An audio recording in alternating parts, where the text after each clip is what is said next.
Welcome into the Talkin Tide podcast on the Pigskin Podcast Network. I am Chase Goodbread, the sports columnist with the Tuscaloosa News, also the weekly co-host of Crimson Cover Television on WVUA 23. I'm joined by Travis Reier, the longtime senior analyst at BamaOnline.com. The Talkin Tide podcast available to you at Apple Podcasts or wherever you prefer to get your podcasts. Catch us live as well on YouTube or Facebook. The Twitter feed is Talkin_Tide. That is the handle. Get quick links to all of our podcasts there.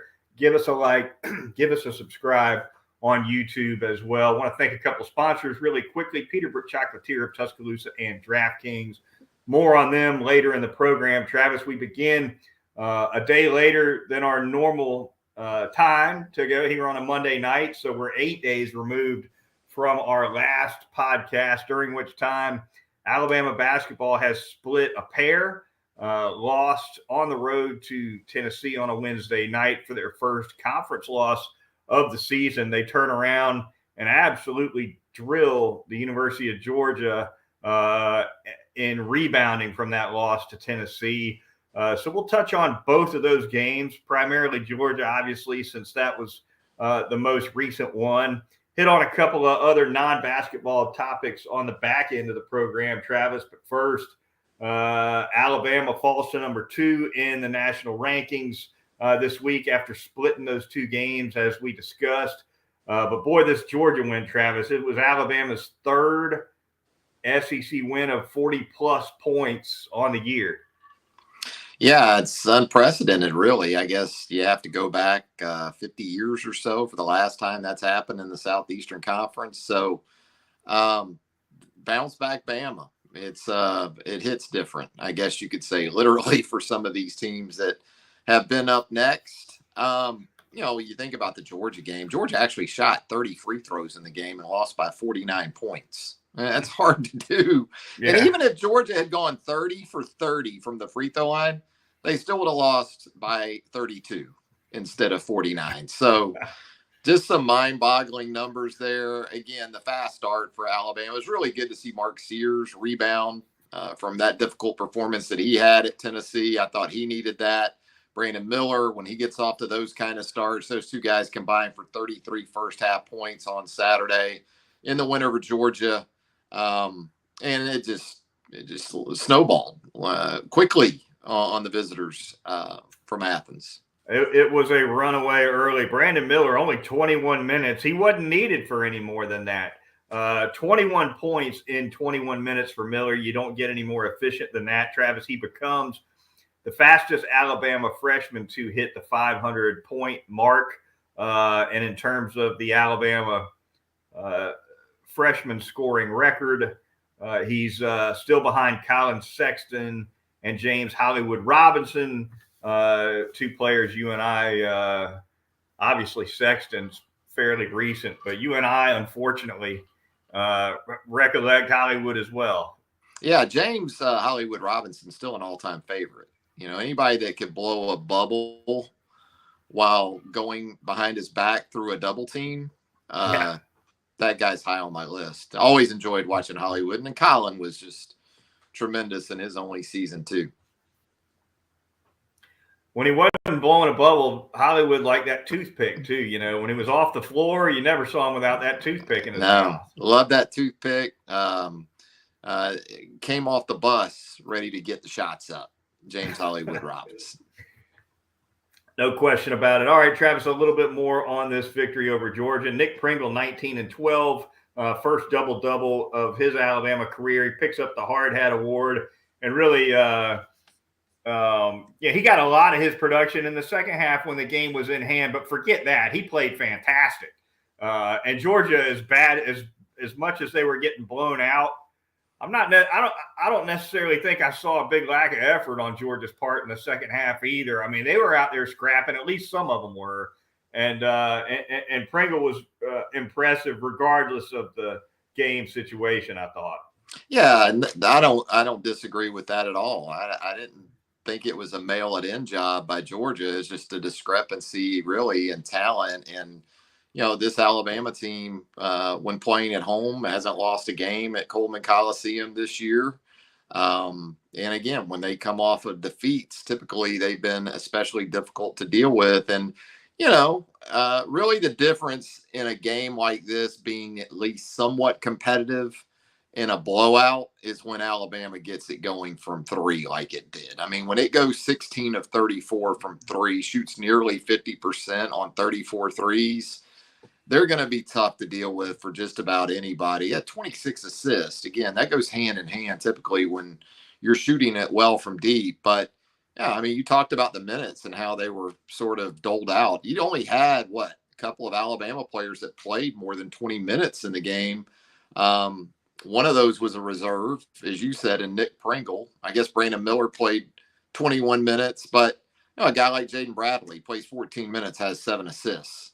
And that kind of tells you how the offense was clicking for Alabama in the win. Yeah, definitely. When we've seen Alabama get up around the century mark this season, they always seem to end up having a couple of 6 or 7 assist guys. Yeah. And that was certainly the case against the Georgia Bulldogs. Up next for Alabama, Travis, they'll be on the road at South Carolina Wednesday night. A late start for this one, 8 Central, 9 Eastern, I believe, Travis. Yep. On ESPN2 on the Deuce. Your thoughts on that one for Alabama going in? Yeah, I mean, it's a game Alabama should win and maybe should win handily. This is a South Carolina team, though, that has a very talented freshman in its own right, and G.G. Jackson. So that's enough of a storyline for me to be intrigued. I want to see Jackson go against this Alabama team. He was a guy for the class of 2023 that was ranked as the number 1 prospect for that cycle. He reclassified to 2022 like Brandon Miller. He's 6'9". He's got some handles.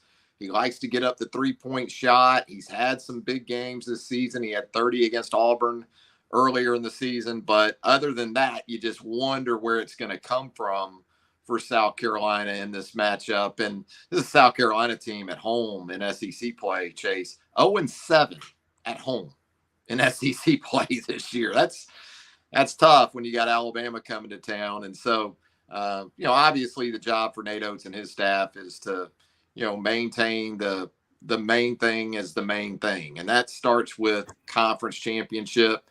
You got to hold down things until you get back home. These next 2 home games don't look to be all that easy with Arkansas and Auburn, and then the potential for that matchup down the road at Texas A&M. I know it's cliche, but I'm sure that's what Nate's preaching. You can drop these kind of games if you don't take care of business.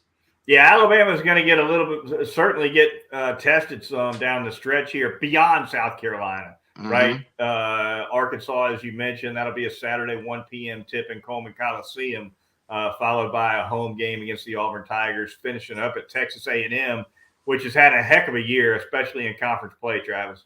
They have, and Texas A&M is a team under Buzz Williams, kind of like a Tennessee, can make you uncomfortable, on the offensive end. And I thought if we wanted to touch on Tennessee a little bit, that was the big deal for Alabama in that game. That was going to be a game of which team could make the other team most uncomfortable the quickest.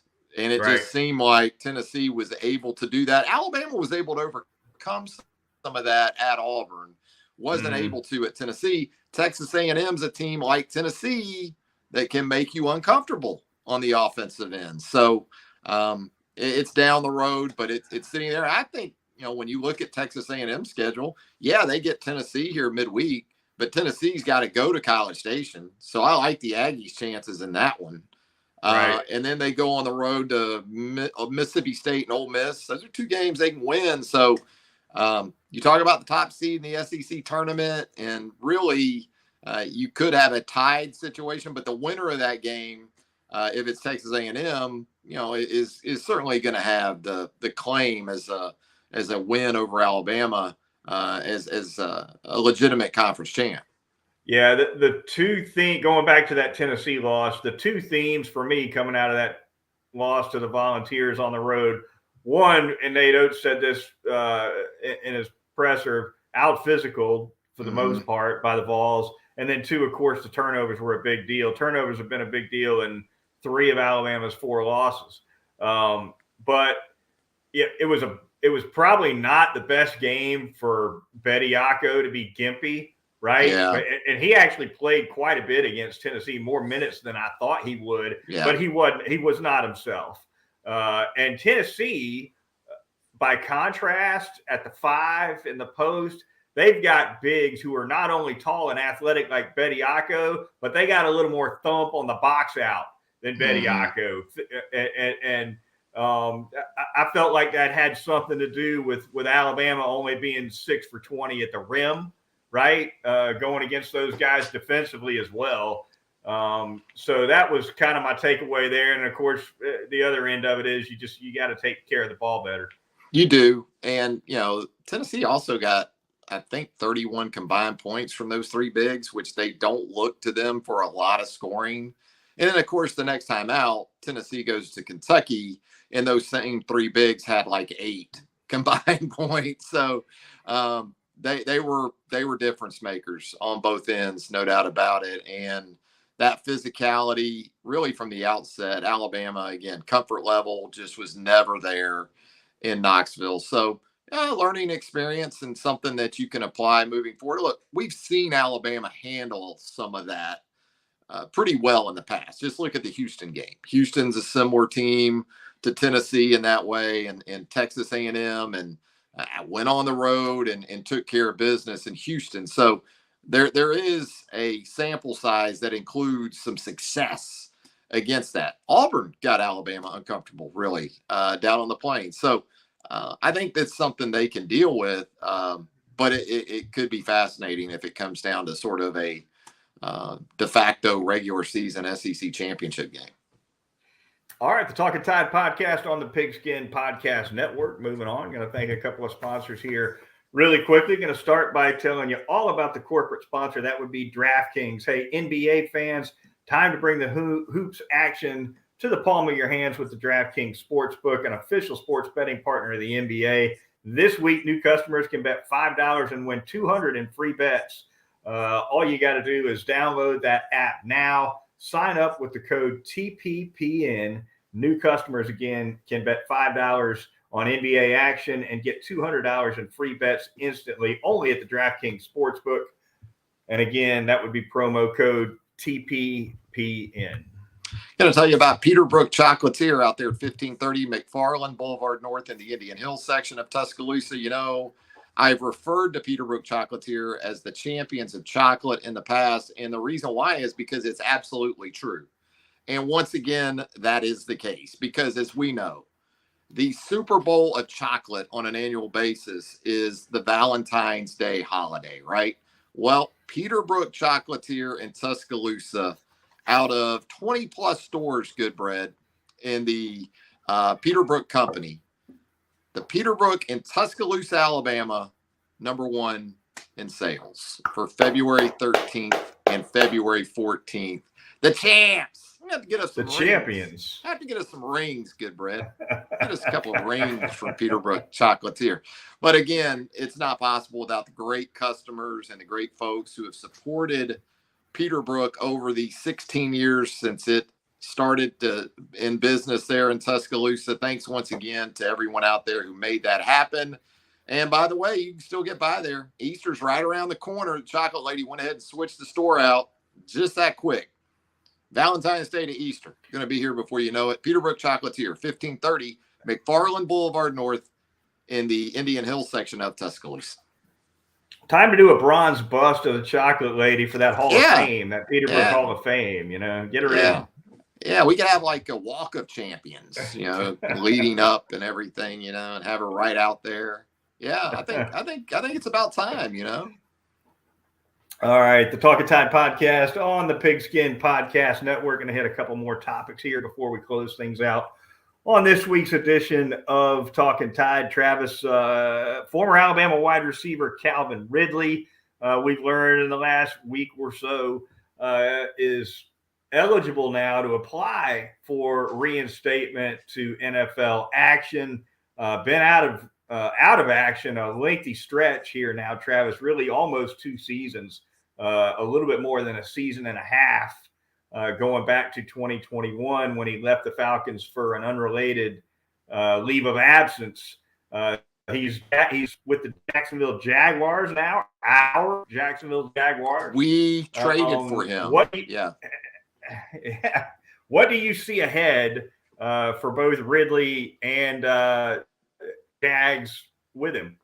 I think it's a great reset for Calvin Ridley. I think it's good for the Jags. They did go out last offseason and spend a good bit of money on Christian Kirk, also on Zay Jones. I think Marvin Jones is going to be moving on after a few years in the organization, a veteran receiver. So when you think about their 3 wide receiver set for 2023, and assuming that Calvin is reinstated here in the very near future, Christian Kirk, Zay Jones, and Calvin Ridley. I think the question will continue to be with Calvin. You know, he came into the Falcons when they still had Julio, so it wasn't as much on him to be a number one. They paid Christian Kirk number one type money. Christian Kirk, I think at his core, Chase, tell me what you think. I still think he's more of an inside guy than true outside guy, even though they paid him outside money, and he had a really good year. I mean, he sort of validated the first year of that deal anyway, with a solid season, a good season in 2022. But I think the opportunity's there for Calvin to work on the outside. And I mean, you've got a young budding quarterback in Trevor Lawrence, organization trending very much in the right direction. I think if you're Calvin Ridley, you're thrilled to be in Jacksonville. It's a perfect fit, as you said, for more than one reason. One, I think for what Ridley's been dealing with, not only with the gambling suspension, but with the leave of absence as well. Probably good for him to get to maybe a smaller market, right? Like Jacksonville, where you're not going to have quite as many eyes on you all the time. You're not going to necessarily be the guy everyone's rushing to. And then for another reason, it's just simple on-field fit, right? Because you think about that trio of receivers you're talking about for the Jags next year. Well, you need no matter who you are, you need a vertical guy out of your top 3. That's not who Kirk is, and I don't think it's who Zay Jones is either. But it is who Calvin Ridley can be, I think, for this team, particularly if he can get back to the form of 2020.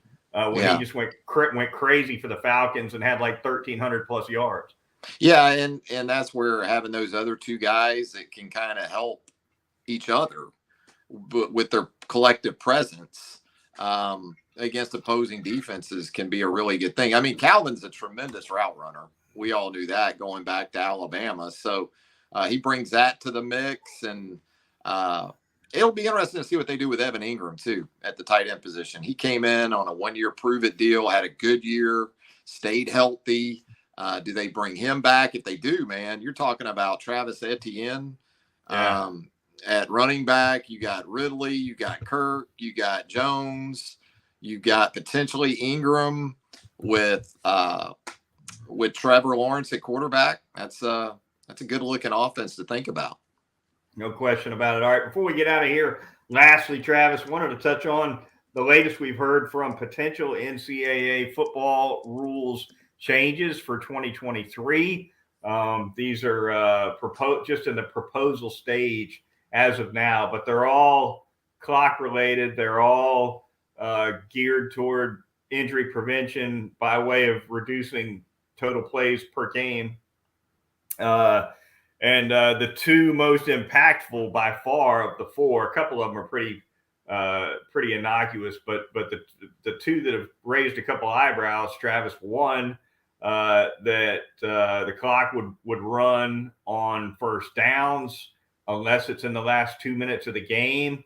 And of course the ball would be spotted first, or, as well, that the clock could even run on incompletions after spotting, which would be even more impactful. It would change the game in quite a few ways.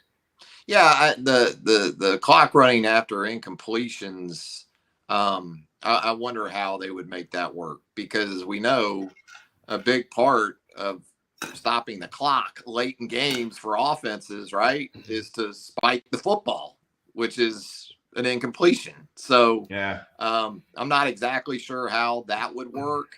I'm pretty much okay with the others. I don't mind the 2-minute rule where the clock runs, after first downs, except within 2 minutes, the end of the second quarter and the fourth quarter. I'm good with that because, and also though, review still has a place in all this for slowing down games.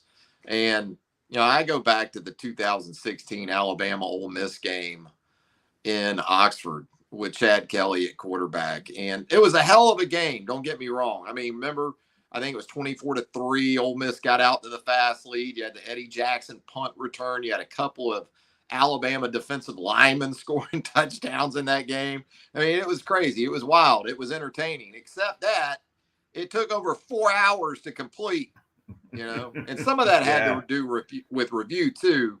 But right. I think something has to be done. And, you'll get people say, well, what else do you got to do? It doesn't have anything else. It doesn't have anything to do with time commitments that media or fans have. It's about the fan experience, the experience in general. It should not take 4 hours and 15 minutes to play a regulation football game. The game didn't go to overtime, the game I'm talking about. Right. And it was over 4 hours. And also maybe, CBS is getting out of the SEC. So maybe that'll speed up some games too because of commercial timeouts. I'm sure ESPN and ABC will load up themselves. That was kind of just a joke. But, yeah. The one thing that struck me about the news on this from SI, I believe Ross Dellinger put it out earlier today, is that for clocks running on first downs, they're talking about not doing that in 2 minutes, but they're not attached. It doesn't sound like from the report, it does not sound like they're attaching the same rider to the incompletions proposal, right? So if they did, and I don't think they're going to take that step on running the clock on incompletions, Travis, but if they did, well, why not just go back to stopping it on incompletions in inside of 2 minutes of a half, the same way you're talking about doing that on first downs? That, like I said, without knowing the full extent of what the context is for some of this stuff, I got to think there would be a caveat or two in a scenario like that. Right.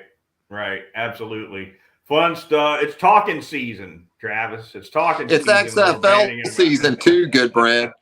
And right. Raymond Anthony McCarron Jr. for the St. Louis Battlehawks on Sunday led a massive comeback. AJ back slinging it around, pushes them past San Antonio on Sunday. The Battlehawks. There you go. Spring football, you can't beat it. Yeah. All right, that is going to do it for this edition of the Talkin Tide podcast. For Travis Reier of BamaOnline.com, I'm Chase Goodbread of the Tuscaloosa News and Crimson Cover Television. Be sure to join us on Sunday when we reconvene here on Talkin Tide.